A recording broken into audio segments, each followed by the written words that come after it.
part of the BocaPhysics series on electromagnetism. In today's lecture, I'm going to discuss the Biot-Savart law. The Biot-Savart law enables you to calculate the magnetic field due to given current distributions. So we'll be working through problems calculating the magnetic field due to a line segment, and due to an infinite wire, due to a current carrying loop, and we'll look at some more complicated problems in the second part of this as well. But before we get into all that, I want to define what I mean by current.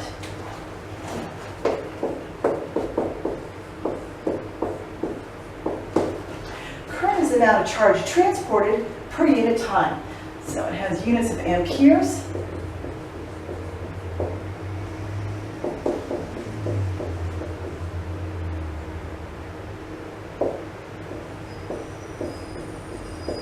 And 1 ampere is equal to 1 coulomb per second. Well, what exactly is current comprised of? So it depends on what kind of system you're considering. If you're talking about a metal, the current is carried by valence electrons. If you're talking about an electrolyte, the current is carried by both positive and negative ions, travel in opposite directions, but they give rise to a current in the same direction. There's a possibility of conduction in a gas discharge, in which case you have current carried by both electrons and positive ions. However, it's the ions that do most of the contribution there because they're far more mobile. There's another possibility, and that is what about thermal effects?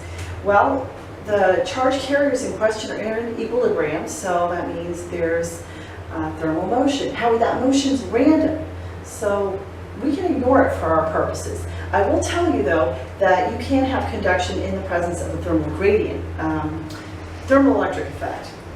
In that case, you do have to take thermal motion into account. However, we will not in this course.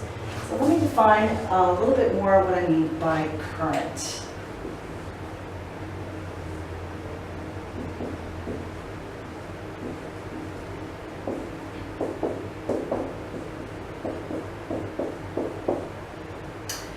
So let's say I've got charge carriers and they're drawn in arrows indicating they're going in a certain direction. I'm going to assume for now that I've only got one species, okay? So each of those will be traveling at a velocity v. And over an increment of time, delta t, they will have traveled had a certain displacement. The width of this region here we can write as v dot n delta t. I want to figure out how much charge passes through this surface in a certain increment of time.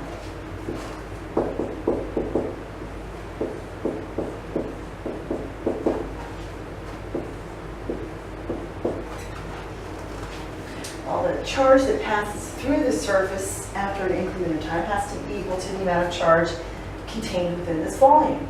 Volume is, well, this is the width, and times dA will give me volume.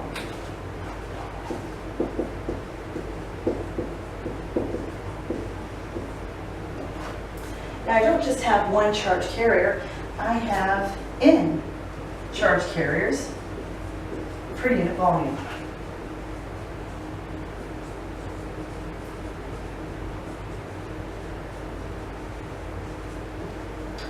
And I'll use lowercase u, q, to indicate the charge carrier.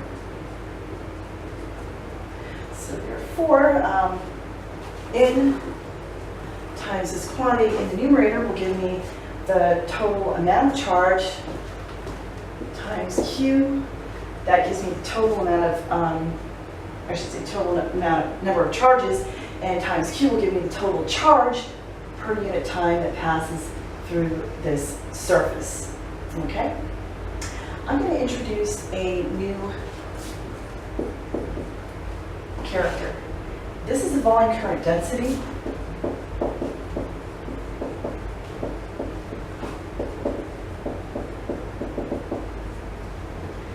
And it is defined as Q in V. Now this is for one particular kind of species. Let's say you've got different species. Let's say you've got both electrons and maybe different kinds of positive ions. So, generally speaking,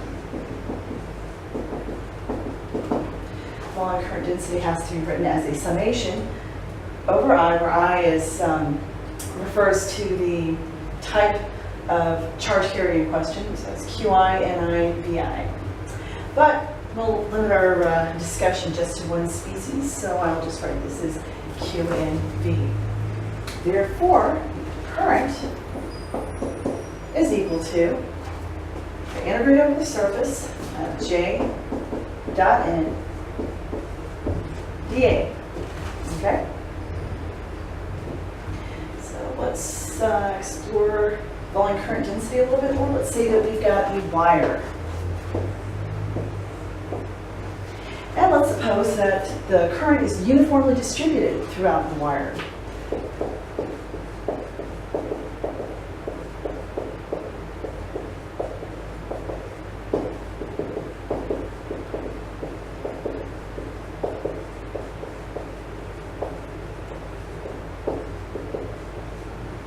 Well, if it's uniform, it means I can just say the current's flowing out this way. J dot in the normal, just give me, pull J out. And if we assume that our wire is circular cross-section of radius r, the surface interval will give me pi r squared, and that's equal to I.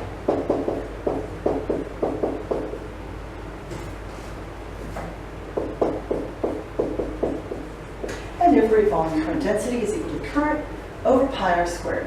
Now, you will very likely come across problems where the volume current density isn't just a constant value. In fact, you might be given J and then asked to calculate something or other, it's maybe the magnetic field, but do this as if it's uniform. Now, current might not just be distributed uniformly throughout the wire. Let's say it's uniform over the surface.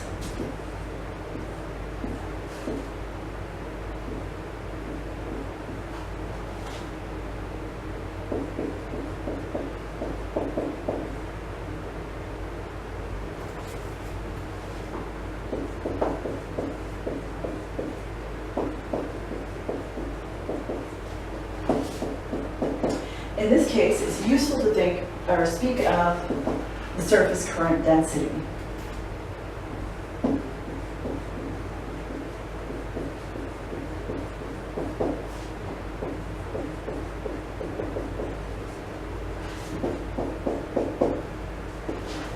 Let's say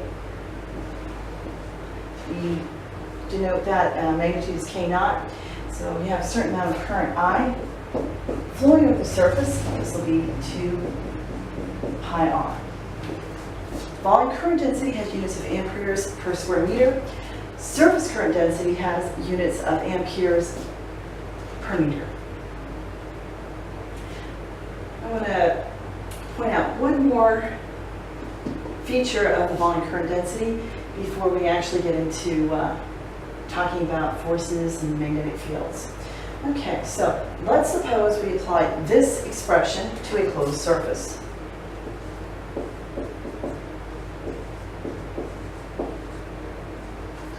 And now I'm interested in figuring out the amount of current that flows out of this closed surface. Since it's closed, I can make use of the divergence theorem and convert this surface interval to a volume interval.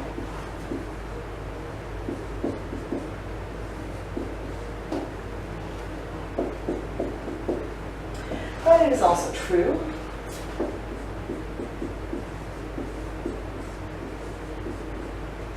that current can be written as the amount of charge transported per unit time. Well, total amount of charge can be calculated in some given volume by integrating of the whole volume of the volume charge density. Now I can pull this differential inside because the volume isn't changing shape.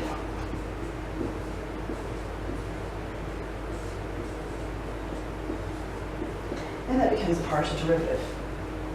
Now, the thing that is, though, that if you have current flowing out, that has to correspond to a decrease in charge. So actually, I'm going to stick a minus sign in front, okay? We've got current flowing out of some surface, so that has to mean that there is a decrease in charge inside that volume. Well, these are two expressions for the current, so they have to be equal to each other. Therefore,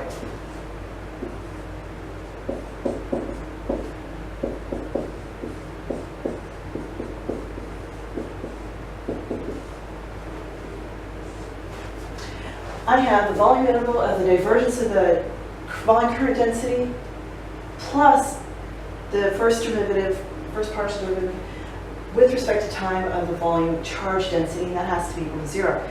Now this expression has to hold for any arbitrary volume, so therefore, in order for this to vanish for any arbitrary volume, the integrand must vanish.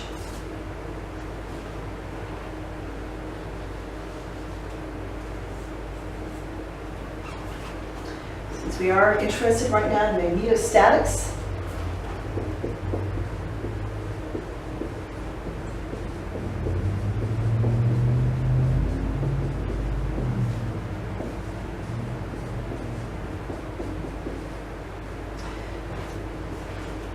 the derivative of the volume charge density with respect to time is going to be 0. And because that's 0, that tells me that in magnetostatics, the divergence must vanish. So this will be the case for any of the examples that we work through over the next few lectures. We get into time-varying fields in the next semester, okay? So now that we've discussed current, let's move on to talk about force.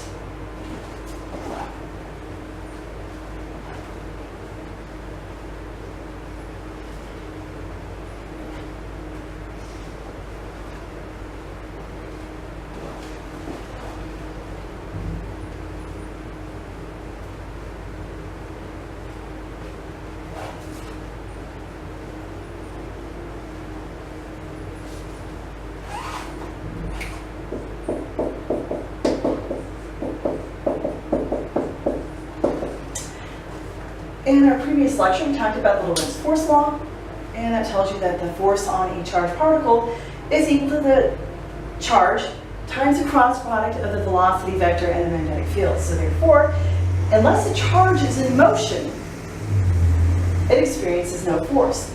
There also has to be, velocity has to be perpendicular to the magnetic field, otherwise there also won't be any force on it, okay? Now I'm going to use this expression to analyze the force on a current or a line element that is in the presence of a magnetic field. So let's say we get a line element.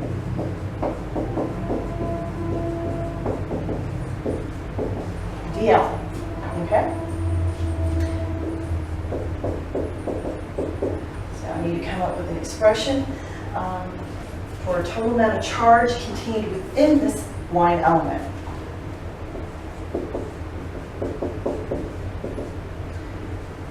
Total amount of charge is the number of charge carriers per unit volume times the volume itself. Well, it's the volume of the line element. Well, it's going to be dl times A, where A is a cross-section of the line. Okay, we're going to assume here that the line element is in the same direction as the current.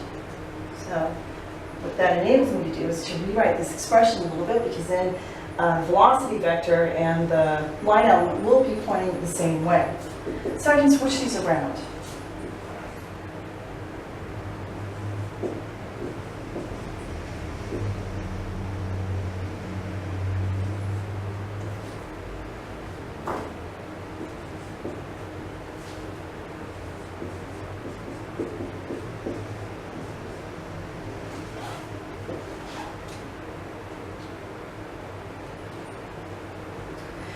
This quantity here should be familiar. That's just the magnitude of the volume current density.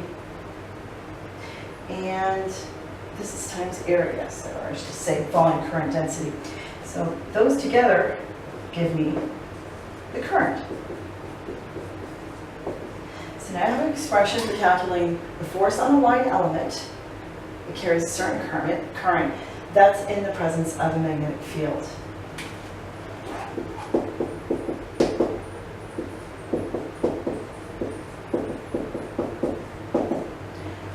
assumptions here. If we assume that the magnetic field only depends on position, I can pull this current out. If I make a further assumption that the magnetic field is uniform, I can pull B out. So let me just write only if magnetic field is uniform.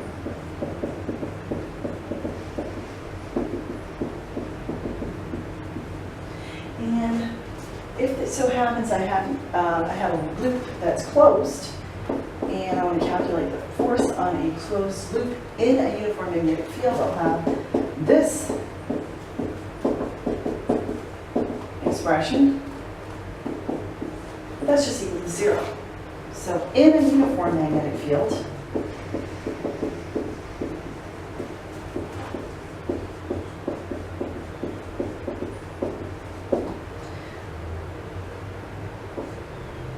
closed loop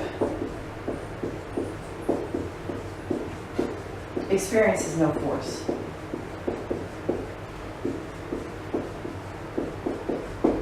Okay? Now I'm going to compare this expression with some experimental observations. First discovered almost 2 centuries ago, but here expressed in modern form. We have mu naught over 4 pi I1, I2, integral over 1, integral over 2.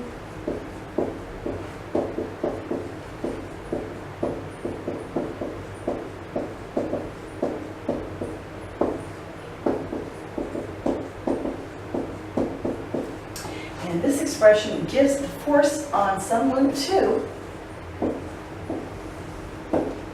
due to the presence of some loop 1, both of which carry currents. Okay? First thing I want you to observe here is if you compare this expression, let me take the parentheses off of here.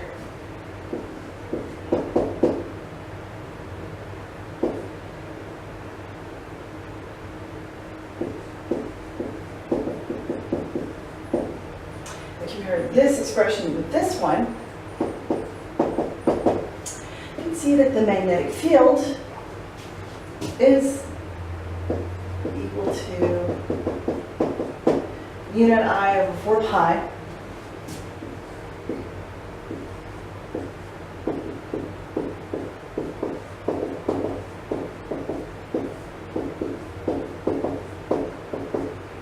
line integral over the cross product of the line element and the separation vector over the magnitude of the separation vector q. Now here, I have written these as units with subscripts 1 and 2, basically because there's no field or source per se. We are just looking at the force between these two guys. Over here, this expression gives me the magnetic field at some field point r with some current distribution indicated by r prime. Okay? So if you compare this one to over here, if you look at this term over here, you can see that this is equal to B. Okay? Now, if you happen to have a surface current density,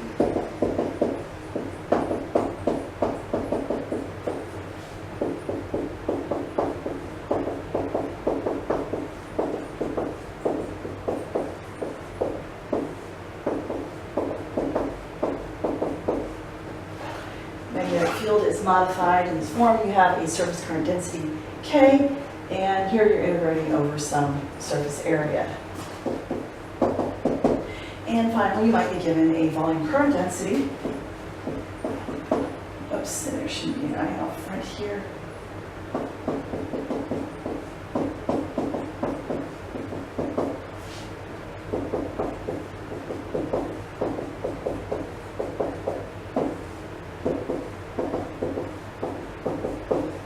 Magnetic field's going to look like this. You get mu naught over 4 pi volume current density crossed into the separation vector, all of the magnitude of the separation vector cubed, and you integrate the whole shebang over whatever volume of interest, or the volume of the source, rather. Okay? So if you look at this form, it doesn't look like immediately it obeys Newton's law. So wait a second, we run amok here. Doesn't look, if I switch this around and figure out what's the force on loop 1 due to loop 2, it should be equal to minuses, right? Well, it's hard to see that from when force is written like this, so I'm going to make use of some vector identities to rewrite this expression and then demonstrate that, in fact, does satisfy Newton's law.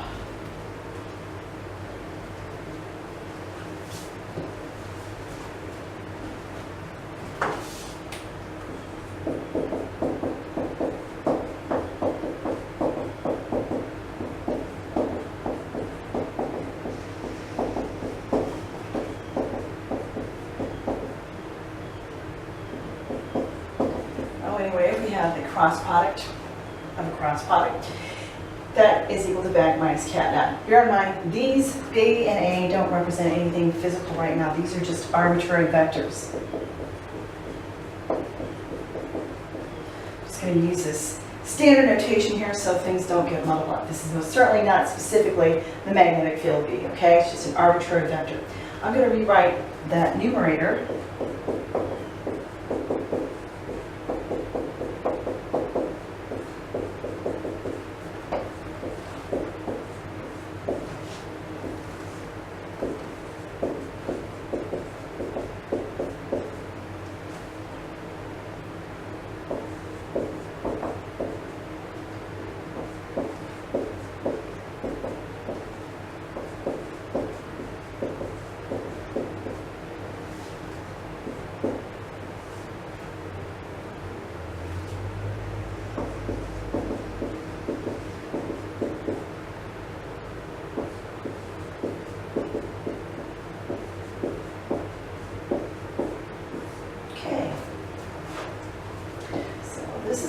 what? I'm going to show that this first term vanishes.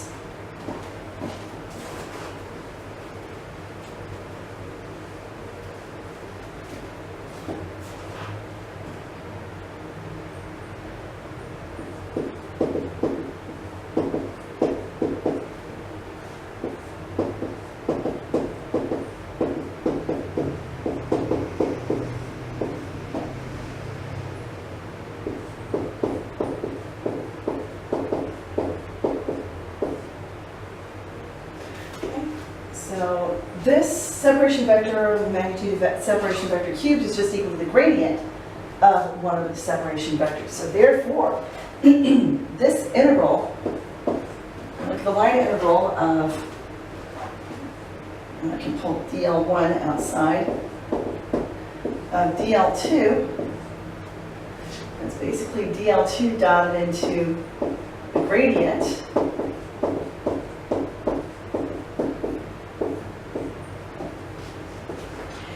remember back to a little bit of vector calculus, this equals to 0. So therefore, the force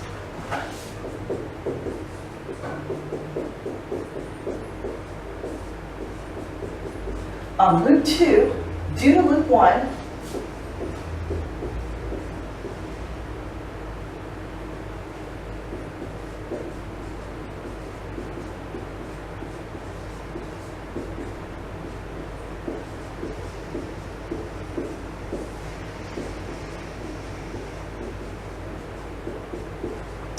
is equal to minus mu naught I1 I2 over 4 pi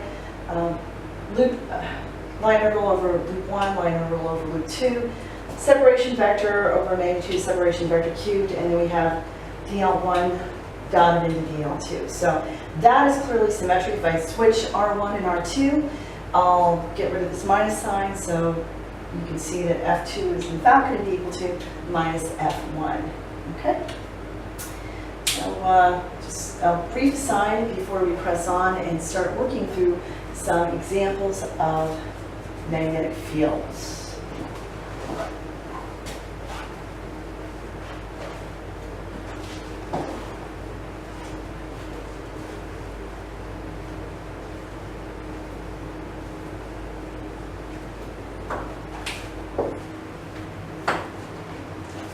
The first example that I'm going to work through is that of the magnetic field due to a current carrying wire.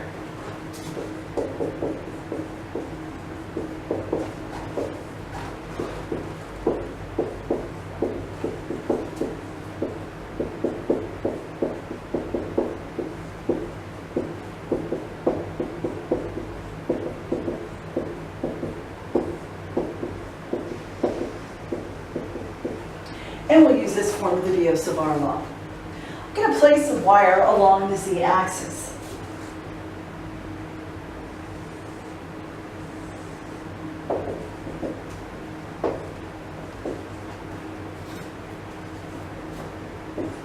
And we'll assume that the wire has length 2L and extends from minus L up to L. And the question is, what's the magnetic field at some point P along the midplane?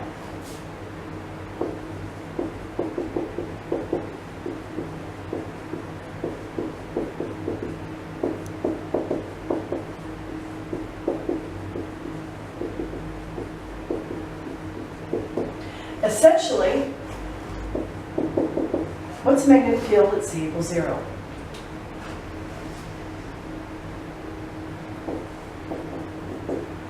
R, the field point, is equal to x caret plus y caret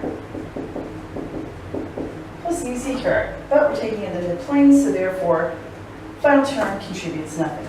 I've made an issue that when you are evaluating these integrals, you've got to be careful about using unit vectors in the integrals. You can't just pull out S unit vector, phi unit vector, radial unit vector, because those vectors depend on the position. So I prefer to keep it in terms of x caret and y caret, so I don't have to worry about losing track of anything or what have you. Anyway, this will be s cosine phi in the x direction plus y s sine phi in the y direction. So s cosine phi x direction, s sine phi y direction.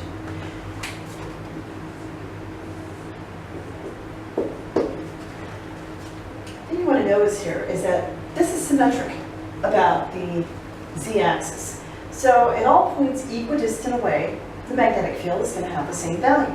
So I can be pointing the same way, but it'll have the same magnitude. And why not make use of that symmetry and take phi to be some arbitrary angle? I can take it equal to 0, which would mean it would lie along the x-axis, or pi over 2, so that it lies along the y-axis. Doesn't really matter. I'm just going to evaluate the magnetic field at s, distance s away in the y direction, okay? Or along the y-axis. Okay, r prime is just equal to z prime z caret. Because the wire lies along the z-axis. The line element is equal to dz prime z caret. And I need to figure out a few things before I can evaluate this integral. Namely, I need to know what the separation vector is.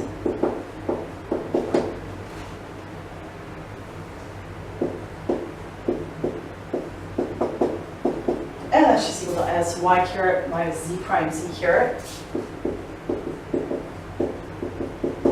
The magnitude is square root of the sum of the squares, or square root of s squared plus z prime squared. Now I need to figure out what this cross product is.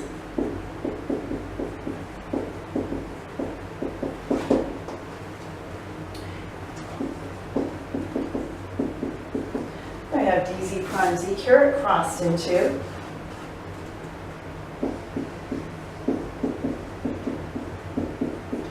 sy caret minus z prime z caret. Now z cross z equals 0, so we'll just be left with one term. Z cross y is just minus x. So this whole cross product just gives me minus x caret, or in the x direction of s dz prime. Now I'm ready to plug both of these into the Biot-Savart model. And y is equal to 0 there because that's where we're evaluating the magnetic field.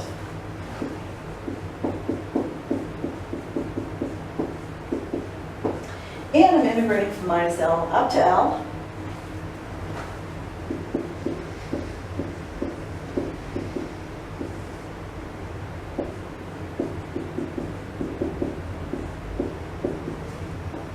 We have minus x direction s dz prime over s squared plus dz prime plus z prime squared to the 3/2. So I can pull the x caret safely out of the integral, and I can pull s out as well.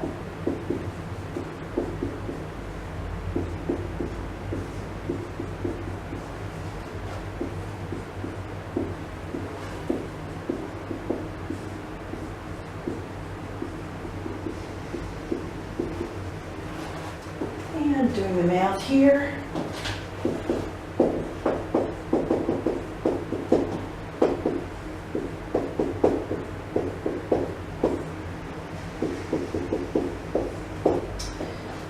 Result of the integration will wind up with z prime over s squared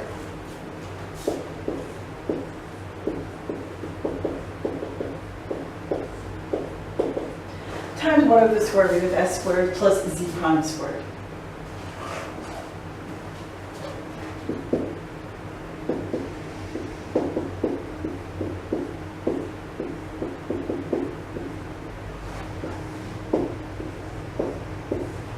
And basically, these two terms evaluated at L and minus L prime will add up because you'll have L minus L. So this gives me 2L over square root of s squared plus L squared. Okay? And that's a magnetic field at some point along the y-axis. I'm going to generalize this now. So right here, the magnetic field is pointing into the board. If I had evaluated this integral at phi is equal to pi, I would have found that the magnetic field is pointing to the right. At phi is equal to pi, it would be pointing to the left. And at phi is equal to 3 pi over 2 on the left-hand side, it would be pointing out of the board. So basically, the magnetic field line will have the shape of a circular loop and going in a counterclockwise direction. So rather than writing this as minus mu naught x direction, I can replace the minus and the x direction with the phi caret. Now, what happens if I have a very long wire?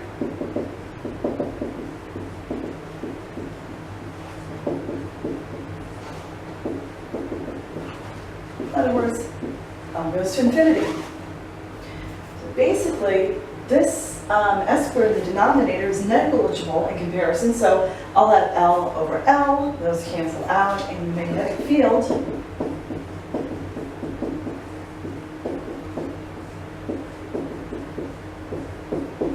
has value mu naught I over 2 pi s in the phi direction, and this holds for any point along, not just at the midplane, because now you've taken the limit of a very long wire, meaning that the endpoints don't matter. So at any point, this is a value of the magnetic field. If this expression looks a little familiar to you, it should. When we were discussing electrostatics, we worked through a problem that had a similar geometry. Basically a wire segment, but this time, or rather I should say in that case, the wire segment carried a charge density. Here, where the wire is carrying a current, okay? So in both cases, you've got some constant out front. Now there's a 2 pi in the denominator. You had mu naught up here. For the electric field, you had an epsilon naught in the denominator. Both went as 1 over s, so the fields decrease as you get further and further away. Here you've got current. There we had the line charge density. The big difference, though, is in the direction. The electric field lines radiate outwards. So remember, electric field lines radiate or originate on positive charges, they terminate on negative charges. The magnetic field lines don't terminate on this wire, rather it circles about it from this direction, or from this point of view. Thumbs in the direction of the current, fingers curl around in the direction of the magnetic field. In this case, it is counterclockwise. Okay? Sometimes people like to write this in a little bit different form, so rather than using L's, they write it in terms of angles.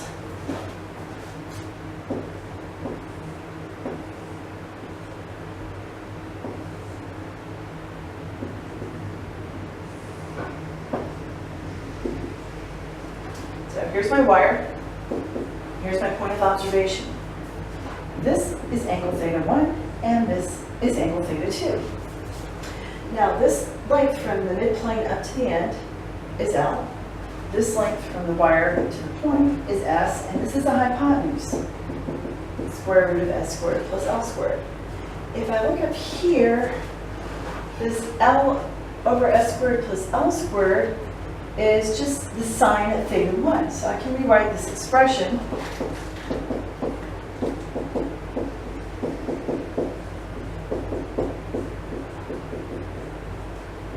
so we have mu naught I over 4 pi s in the circumferential direction times sine theta 1 minus sine theta 2. So in the limit of a very long wire, that would correspond to theta 1 being equal to pi over 2 and theta 2 being equal to minus pi over 2. So you have sine of pi over 2, that's just 1, minus sine of minus pi over 2, which is minus minus 1. So we have 1 plus 1, and you'll wind up with the same result before I formed the limit of a very long wire. Magnetic fields obey the superposition principle. So what that means is that if you have a more complicated system, say that you had a loop that was in the shape of a square or some kind of regular polygon, you could sum the contributions from each of those line segments to figure out the magnetic field. Oftentimes you'll be asked to be figured out along the axis of the loop, and that's a little bit simpler calculation, something that you can actually work out without having to get into numerics. And as it turns out, this form is more convenient for handling those kinds of problems. So basically we're just replacing L over square root of S squared plus L squared by the sine theta 1 minus sine theta 2. Okay? We've just done one of the fundamental geometries that you encounter with electromagnetism, straight wires. Let's move on to the next kind, that of a loop.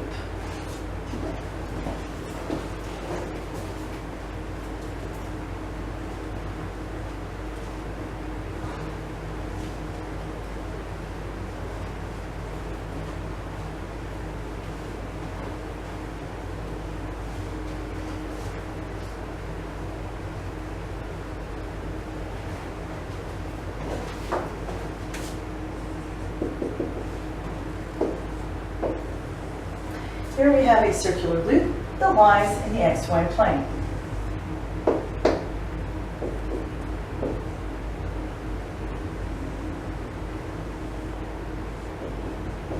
And we'll assume that this loop has a radius r, and I want to figure out the magnetic field along here.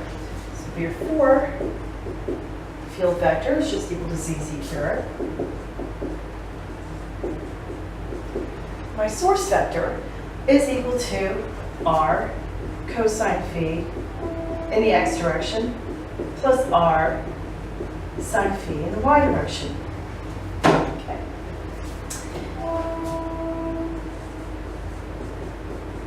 The line element is equal to minus r sine phi prime d phi prime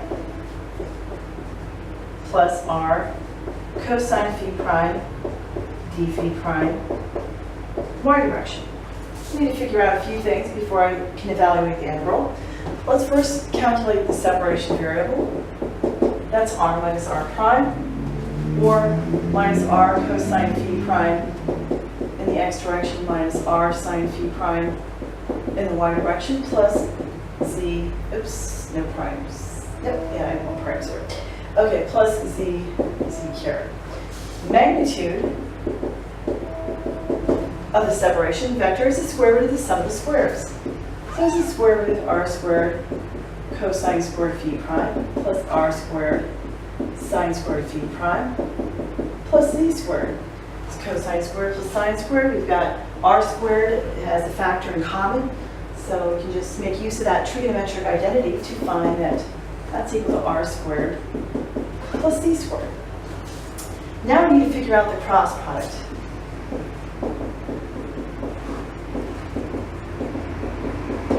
And here I'm going to write this out as a determinant. In the x direction, I have minus r sine theta sine phi prime d phi prime. In the y direction, I have r cosine phi prime d phi prime. And z direction, no contribution there. R minus r prime, we have minus r cosine phi prime minus r sine phi prime and z. In the x direction, take the cross product here and here, which is wind up with one term.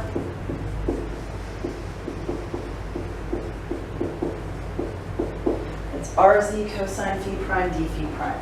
In the y direction, we need a cross product. We have minus minus, so this is rz sine phi prime d phi prime. In the z direction, I'll have two terms. I'm going to take the product here and here. Well, I'll have r squared sine squared phi prime minus minus, so it's be r squared cosine squared phi prime, making use of that trigonometric identity once again.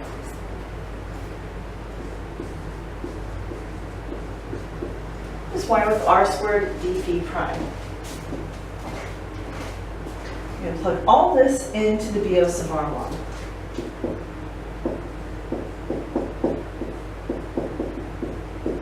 And in this case, I'm going to be integrating from 0 to 2 pi all the way around the loop.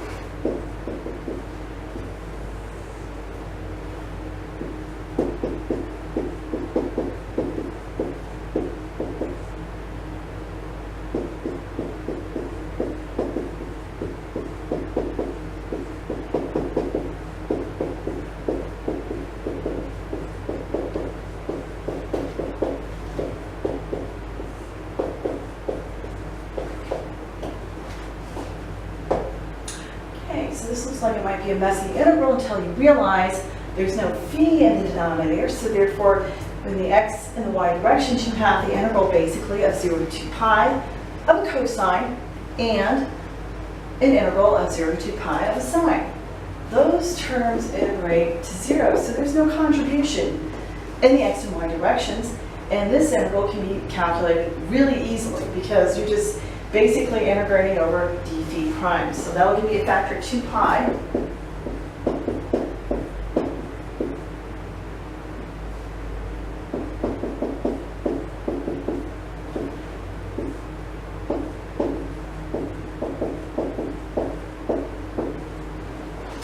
And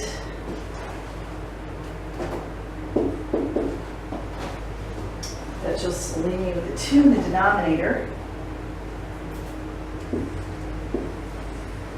And that is the magnetic field along the axis of a current carrying loop. And you might be wondering what happens, let's say, if you want to calculate it at some arbitrary point, not along the axis of the loop. Well, as it turns out, you can do that, and I'm going to show you how to do that when we get into magnetic vector potentials in the next lecture. As it turns out, you'll wind up with something called elliptic integrals, and I'm not really going to get into too much detail about elliptic integrals. There are some fine examples in books by Mary Boas about those, but anyway, I'll defer that discussion until later. Anyway, the important point is that is the magnetic field along the axis, and just think about this for a minute. It makes sense, right? Because if you're along here, you get current elements on opposite sides, so you take all those contributions are going to cancel each other out, and you'll just be left with the z-axis. Now, if you look out here, what you'll see loops going around the wire. If you haven't done so already, I've got some simulations posted online, magnetic field line simulations, and it shows what the field lines look like for a system like this. Okay? I'm going to write this up on the right-hand corner.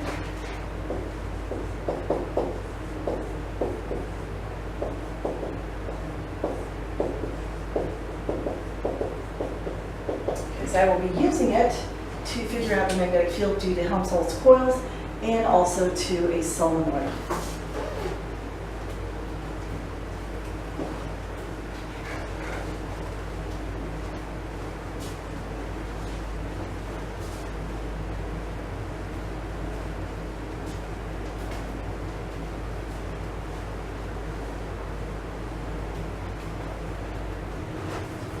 I'm going to first investigate a set of Palmas coils.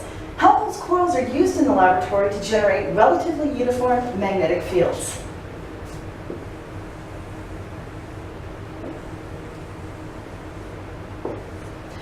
Basically, they have a set of 2 coils, each of radius r. They lie on the same axis and they're displaced distance to be apart. Essentially, when you have Palmas coils, it's not just a single coil here. You've got N turns, and that's an easy way of increasing the magnitude of the magnetic field. So instead of having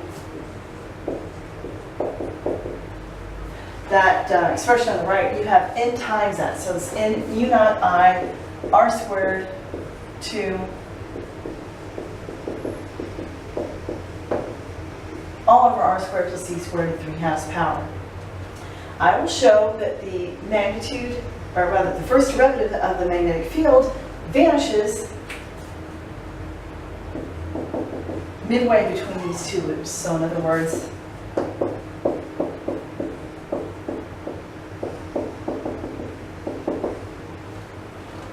first derivative of the magnetic field along the z-axis at z equals 0 is equal to 0. Second derivative, however, doesn't vanish unless you choose to be accordingly. So I'm going to impose a condition that the second derivative vanish. In this way, we'll be able to generate a uniform magnetic field between these 2 sets of loops. Okay? So let me first write down an expression for the magnetic field. Since the magnetic field obeys the superposition principle, I can calculate the field due to this loop and the field due to this loop and sum them up.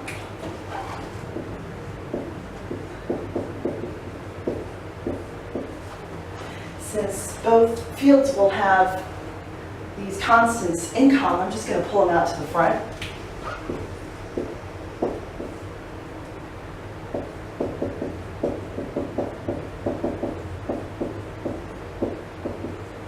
And the other set of loops will contribute in the denominator r squared plus z minus b squared to the 3/2 power. And we have z minus b because we've shifted this set of loops out from the origin. So that's why you get the z minus b term.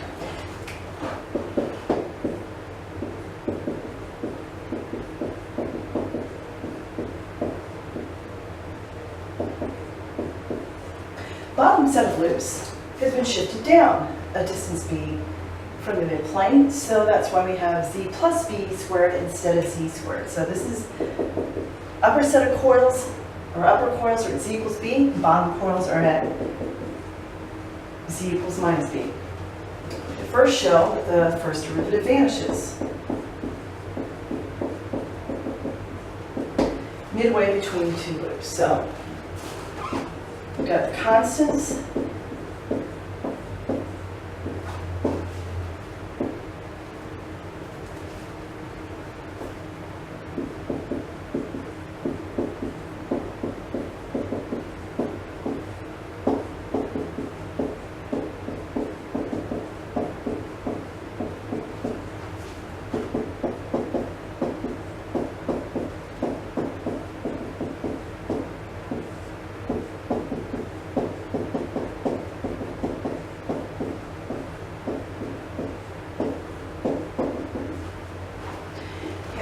minus 3/2 times 2 times z minus b all over r squared plus z minus b squared all to the 5/2 power plus minus 3/2 2z plus b all over r squared plus z plus b squared to the 5/2 power.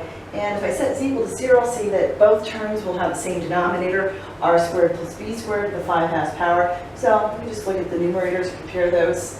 So we'll have 3b from this term, but minus 3b in the second term. So 3b minus 3b is 0, and therefore the condition that the first derivative vanish at the midplane or the midpoint is satisfied.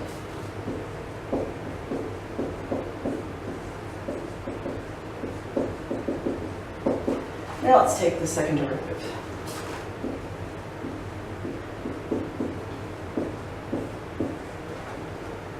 I'll factor out minus 3 for each of these terms.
This won't go to 0 unless b takes on a certain value. I'm going to set z equal to 0 in all these terms, and I'll factor out r squared plus b squared to the 7/2.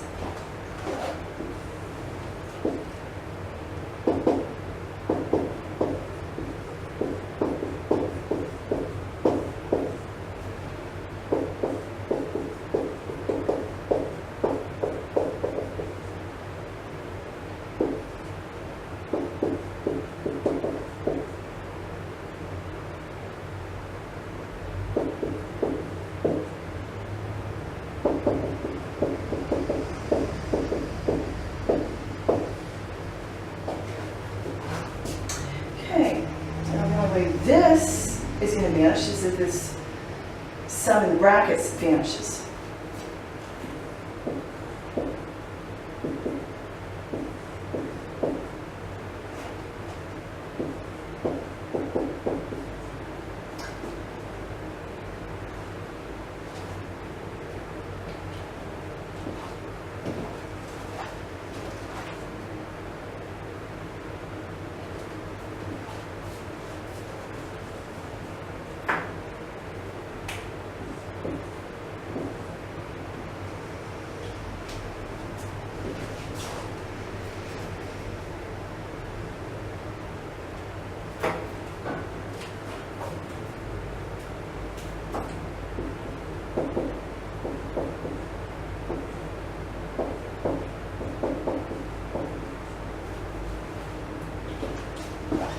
And I wind up with r, b is equal to r over 2.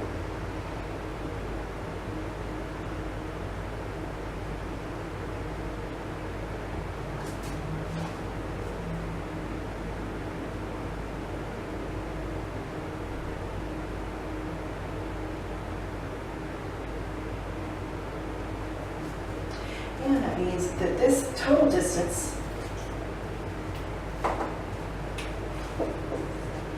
between the loops is just equal to r.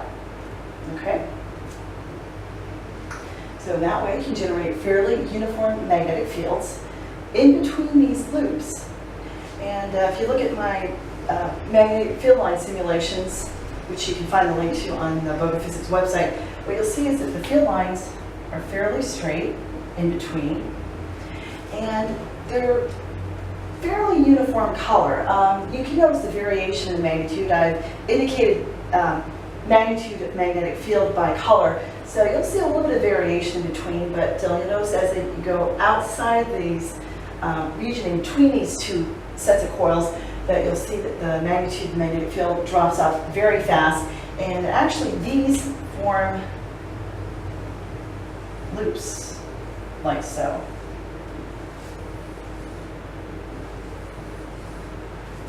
Okay? So let's next turn our attention to solenoids.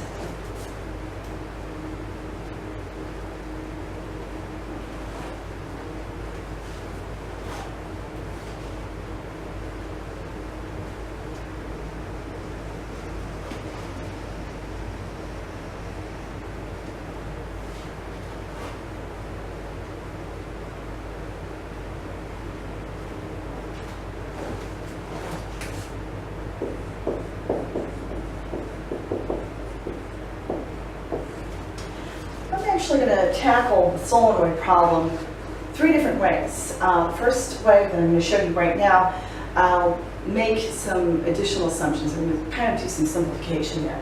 Second way I'm going to show you is using Ampere's law, which actually is also making, you have to make some additional assumptions there as well. And then I will use the Biot-Savart law, which I just erased, and come up with a more general expression. In other words, we'll find the magnetic field everywhere inside a solenoid and everywhere outside. So what is a solenoid, in case you don't know? It's basically a wire that's wrapped very tightly around a core. That could be an air core. And that is a terrible solenoid.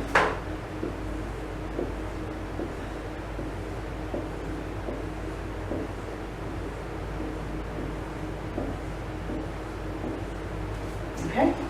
And essentially what you'll see is that if you happen to have a very long solenoid and you assume that these wires are nearly circular, that the magnetic field inside is uniform and the magnetic field outside will vanish. Okay? Let me sketch another picture here.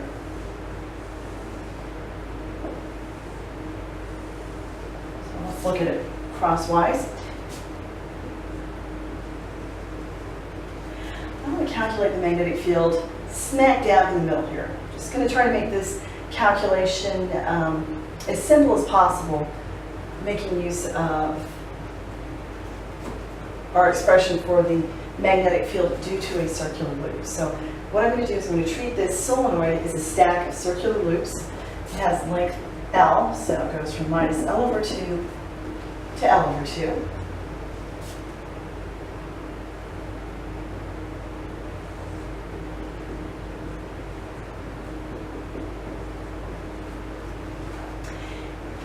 Basically, what we're saying is that we're going to sum up the contributions from each of these loops, which is the same thing as saying that we're going to integrate. So,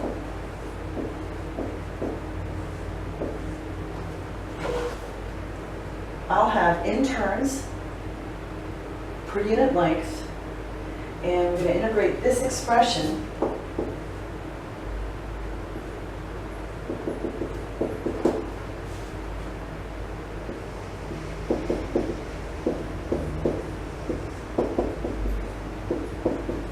from minus L over 2 to L over 2.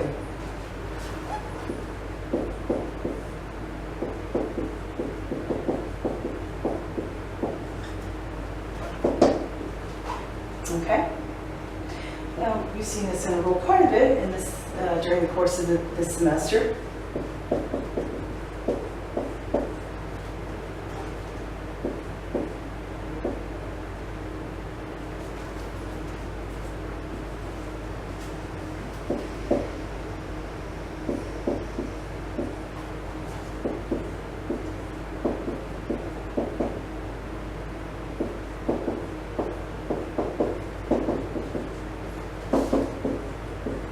And can't leave that off. We've got n turns per unit length, n turns per unit length, n turns per unit length.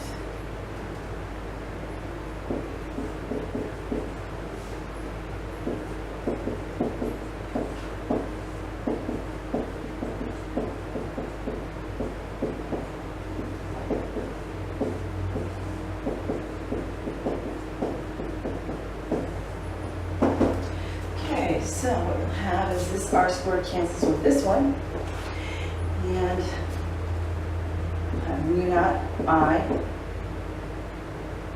and I'm going to use little n to represent the number of turns per unit length.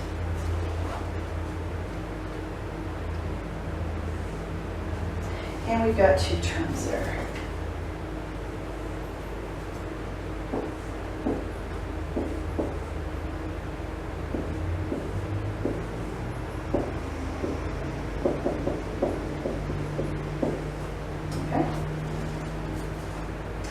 A lot of times people prefer to write this in angles. So if I wrote this as terms of sine, this is length L over 2. This is the distance r. So basically this is just equal to sine theta 1 minus sine theta 2.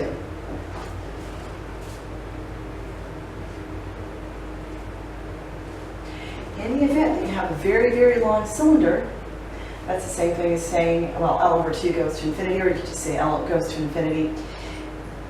Our term is negligible in comparison, so basically you're going to have L over 2 over L over 2, and that's just going to give you mu naught I n. And that will be in the z direction. Now, we made a lot of simplifications here. Number one, we're just calculating the magnetic field along the axis. As it turns out, the magnetic field has its value everywhere inside the solenoid, and it will vanish everywhere outside. Arriving at that takes a little bit more work, so I'm going to defer that to part 2 of the Biot-Savart law.